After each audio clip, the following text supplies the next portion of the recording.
Welcome to the Cancer Data Explorer help videos.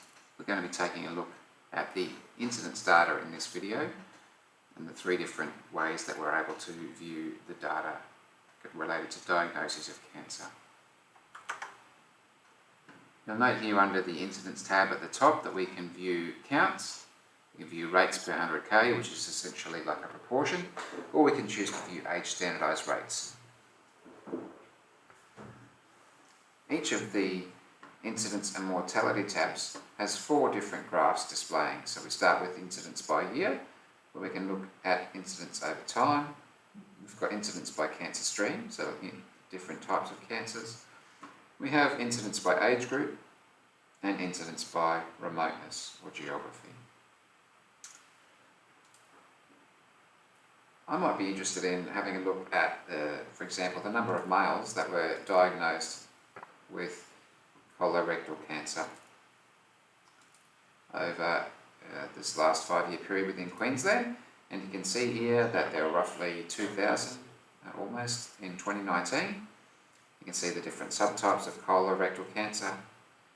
We can see the age profile, and that it's most commonly diagnosed in older men, and that most people who are diagnosed, most males diagnosed with colorectal cancer live in major cities, which is Brisbane, Sunshine and Gold Coasts. Now, if I had forgotten that the filter I'd applied here was for males, then I can turn the filter selections back on at the top. But if I'm comfortable that I remember my selections, I can turn that off just to maximise the visibility of these four graphs.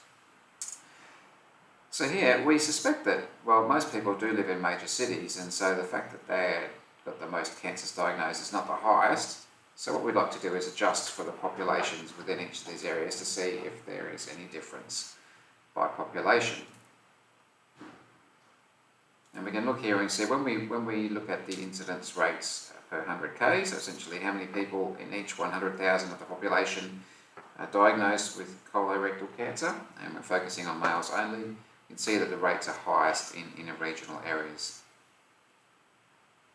We can see that when we look at it as a rate, the rates are increasing with increasing age and are highest in the oldest age groups here. We can see that over time, the incidence of colorectal cancer has remained fairly stable for males over the last 5 years.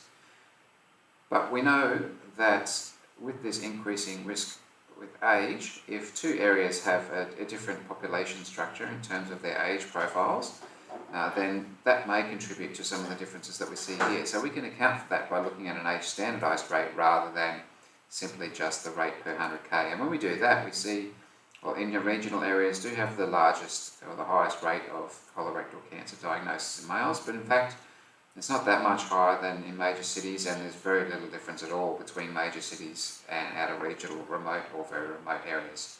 And inner regional itself is only maybe about 10% higher. So that is where we could use the different pages, the counts, the rates, or the age-standardised rates to ascertain different information about patterns of cancer diagnosis within Queensland. Thanks very much for your time. Happy exploring.